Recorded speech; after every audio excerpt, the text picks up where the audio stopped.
I know what you are thinking. You were expecting to see here Simon Whistler, and obviously I'm not Simon Whistler. I'm Fonseca, the Spanish version of Simon Whistler. I'm one of the co-hosts of VisualPolitik in Spanish, and today I'm at the Munich Security Conference because we are gonna make an interview to someone really special. Nothing more and nothing less than Jens Stoltenberg, Secretary General of NATO. For those who don't know it, NATO is the military alliance that comprises European nations, America, and other countries like Australia or Canada. Also, Mr. Stoltenberg used to be the Prime Minister of Norway and the leader of the Norwegian Labour Party. Yes, he's a social democrat, but he's more on the moderate wing of the party. During his administration, Norway modernizes its army, and for example, is the moment where they enter the F-35 program. And now you might wonder, why are we so interested in making an interview with the Secretary General of NATO? Well, the reality is that NATO nowadays is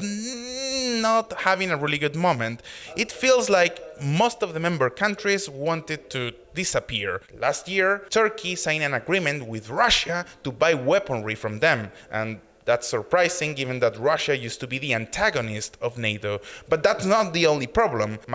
Emmanuel Macron, the French president, said a few months ago that NATO is brain dead and that he wants to create a European army. You've seen it 1,000 times here at VisualPolitik because we made 1,000 videos talking about the European army, the would-be European army. How much is that challenging the foundations of NATO? But this is not the only problem, because Donald Trump 2 years ago, he said that the NATO was pointless nowadays. And even though it seems that he kind of changed his mind, now it seems that he's going for bilateral treaties between two nations like America and Poland, for example, and that could be kind of a reward for Poland because he likes Poland more than Germany. So he would be like retiring troops from Germany and putting them on Poland. Is he gonna do that? And in case he does it, how does it's gonna challenge NATO? What's the point of NATO today? We don't have a Cold War with Russia anymore. Well, today we're gonna answer to all of these questions. But before we do,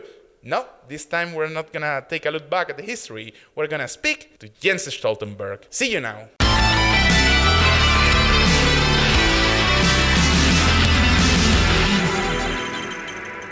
Well, first of all, Mr. Stoltenberg, thank you so very much for coming here and give us your time to answer some questions. I would like to start. Who inspired you the most when you started your political career? What was the figure that gave you the inspiration?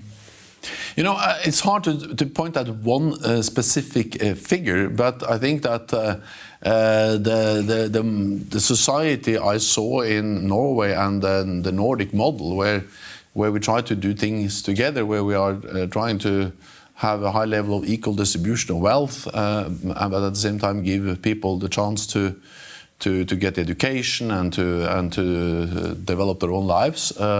That model of society inspired me, and I wanted to be part of that, and therefore I joined politics. Mm-hmm. Well, that's interesting. So you don't have like any specific figure; it was just a model. Yeah, also I think if anything, I think my mother was very important for me, and also my father. They were very political engaged in different ways. Yeah, sure. My mother worked very much on women's rights at that time. This was in the 70s. The issue of right to leave when you got children, kindergartens, and so on. And she also worked very hard on development aid. And my father worked on issues related to the Stoltenberg family. Yeah. It's kind of a name in Norway. Yeah. So, well, talking about models, this conference, the topic of this conference is Westlessness.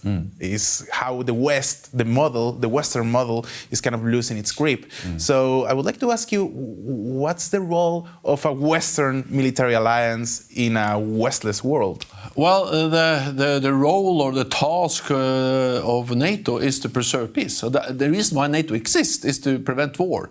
we were established together with the European Union after the Second World War to make sure that nothing like that happened again. And NATO's task is not to fight the war, but to prevent the war. Mm-hmm. Our task is not to provoke a conflict, but to deter. Sure, deter the conflict. And the whole idea is that as long as we send a clear message to any potential adversary, that if one NATO ally is attacked, the whole alliance will come and respond and defend that ally, then no one attack us. Sure. And that's the best way to prevent the war. Well, actually, that's a point where I would like to take you, because, okay, I'm gonna go straight. Is Trump dividing NATO? President Trump has a different style than some other political leaders, but you have to remember that NATO is an alliance of 29 different nations with different history, different geography from both sides of the Atlantic, with different political parties in government, and of course there are differences. We are different. Yeah, but I'm talking about, for example, when America now started this bilateral agreement with Poland, and at the same time, Donald Trump was kind of threatening of Germany with retiring the troops from Germany. I don't know, but doesn't it sound a little bit like a punishment to the country that didn't meet the budgetary requirements, and a reward to those who do? But the reality is that the United States is increasing their presence in Europe, also in Germany, and just as we speak, we have a big exercise called Defend Europe 20. And in this exercise, the United States deploys from the United States, also bringing over the Atlantic, 20,000 US troops. That's the biggest number in decades. So the reality on the ground is that actually Europe and North America are doing more together. The United States is increasing their presence in Europe with more exercises, with more infrastructure, with more pre-positioned equipment, and European allies are stepping up. So yes, there are differences on climate change and trade and the Iran nuclear deal and many other issues, but when it comes to our core task, we have proven that despite disagreements and differences, we are able to deliver on that, protect and defend each other. But actually, yeah, you say that the differences don't matter when it comes to military or defense, but okay, another example, we have Turkey and Greece. They are both NATO members. They don't really have good relationships within each other, and the tension is increasing, especially in the Mediterranean, territorial tensions. Doesn't that affect the stability of NATO when two members are... So first of all, both Turkey and Greece are highly valued NATO allies, and they contribute to NATO in many different ways. With maritime capabilities, help us in the... sure, with a great army, a big army. So both of them are important. Second, they sit around the same table in NATO every day, and we make decisions on stepping up the fight against terrorism, or improving our cyber defenses, or declaring space as a new operational domain. So Turkey and Greece deliver together in NATO every day. Then there are also some differences between Turkey and Greece, and of course I'm not saying that these differences are so easy to solve, but I'm saying that these differences have not made it impossible for NATO to deliver and for Greece and Turkey to work together in NATO. And the latest example is how we address the migrant and refugee crisis. We have the NATO presence in the Aegean Sea, where we have Turkish ships, Greek ships, NATO ships, also all from other NATO countries, working together to make sure that we implement and follow up the agreement between Turkey and the European Union on the migrant crisis. Sure, I mean, that's a good example of cooperation, but how about the weaponry? When Turkey just, I think it was this year, when they signed an agreement to buy S-400 from Russia. I mean, Russia is like the classical antagonist of NATO. I'm not saying we are confronting them all the time, but they are like our antagonist, and they are buying weaponry from them. First of all, that's a national decision. It's not for NATO to decide exactly what kind of equipment different allies buy. But I have expressed my concerns about the consequences of the Turkish decision, and of course these new S-400 air defense systems, which are Russian, will not be integrated into NATO's integrated air and missile defense. They will be a standalone thing outside NATO's air defense system. So they will be only part of Turkey's army, but they will never be used for, I don't know, multilateral operations. So we have something we call integrated NATO air and missile defense, where we have different batteries, we have radars, we have planes, and all of these operate together. They share information, they share situation awareness, they share the same radar picture. So we can use land-based air defense batteries, we can use planes, we can use drones, we can use satellites, and all of this working together in protecting NATO airspace. This is very advanced, very technologically advanced systems, integrating a lot of information and protecting NATO airspace. And then, of course, we have different systems in different nations totally integrated.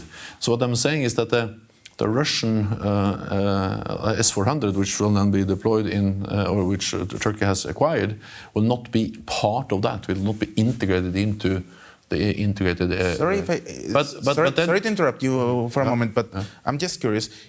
Is it the first time that you do something like this, where you just openly reject some weaponry from some of the members? You say, okay, you can have this, but we're not going to use this. Is it the first time that happens or not? I don't know. I'm just. No, I guess that has happened before. But the thing is that Turkey will still be part of NATO's integrated air and missile defense. I mean, with other capabilities. They have radars. They have planes. They have other capabilities that are. And actually, NATO has deployed Patriot batteries in Turkey, Spanish Patriot batteries in Turkey. So Turkey is still part of it, of course, but this specific system will not be part of it.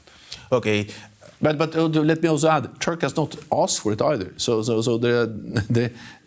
Turkey has not asked for integrating, and NATO will not do it. Sure. Let me just change a moment the topic. Another question I wanted to ask you is, how can you push or force member countries to meet their budgetary requirements? Impose this 2%, the member, for those who don't know it, member countries of NATO, they have to spend 2% of their GDP in military.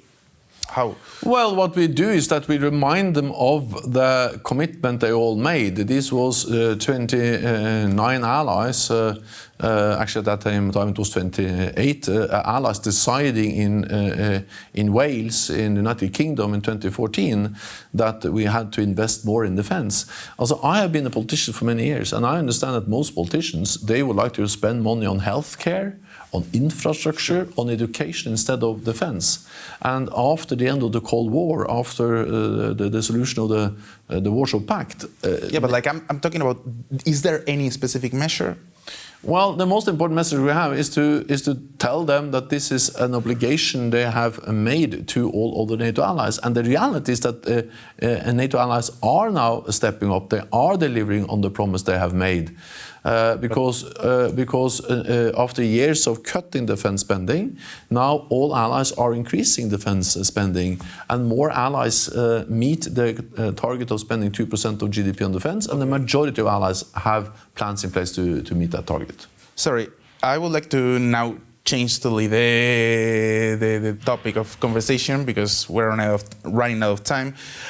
Look, I'm a YouTuber and I see every day how there is like a generational clash between the younger generations who trust more social media or platforms like YouTube more than traditional TV, and the more, say, senior generation that likes, they don't trust social media. They definitely rely more on legacy media because they think YouTubers, we lack the accuracy that the traditional newspapers or TV has. So I would like to open a little bit of a discussion here in this conference, and I would like, is there something that you would like to know about a YouTuber or a online media, a new media? So first of all, I believe that we need both. I mean, I don't know. I think many people, they use both YouTube and they use social media and they use some of the old media, and that's fine. For me, the most important thing is that we have free press, that we have journalists that can ask the difficult questions, and that we have factual and reliable sources of information. Whether that comes in a YouTube video or in the social media or Facebook or Twitter, or whether it comes in an old newspaper, to be honest, that doesn't matter so much for me. And you are right, different generations, they are attached to different kinds of media, and I think that's very part of a change, development, and I welcome change and development. Well, thank you anyway for answering these questions to the new media, because I think that's very should be a good model for other politicians, perhaps. Well, to wrap up this conversation, I would like to get a little bit more personal. I have a question that some of the people in our audience they were asking us. If there is very personal, but I would like to take some time to answer if you want. If there is a war now and it's threatening you and your family, what would you do? So first of all, the fact that we are talking about that just reminds us of how horrible and bad war is. I have not ever lived in a country that has suffered under war, but my parents and also my grandparents, they lived in Norway during the Second World War. And my grandfather was a prisoner of war. He fought in Norway during the war, and they have told me so much about the horrors, the fear they felt. So of course I will be concerned about my own family and how to protect them. And for me, this just makes it even more important to do my daily work, because my daily work as Secretary General of NATO is to prevent that from happening. War is horrible, war is horrendous, and that's exactly why we need to prevent it. And that's the reason why we have institutions like NATO. When we have a more uncertain world as we have now, it is even more important to have strong international institutions. Okay, another question that I have from the audience is, please complete the following sentence. In a peaceful world, weapons are? Not used. Well, very good, very sharp. Well, and in just one word, how would you like to be remembered? As a person that stood up for peace and helped together with many other people to prevent war from ever again happening in Europe and in our part of the world. In one word, how would you like to be remembered in one word? As a peaceful man. Good. Well, that's a hell of a statement. Thank you so very much, Mr. Stoltenberg. It's been a pleasure to have you here. And well, for those who are watching the interview, if you want to let us know what you think in the comment section below, you can do it. If you like this video, give us a thumbs up. And of course, subscribe to the YourMSC channel, where you will have much more content that we will be publishing during the following days. Thank you so very much, and thanks for watching.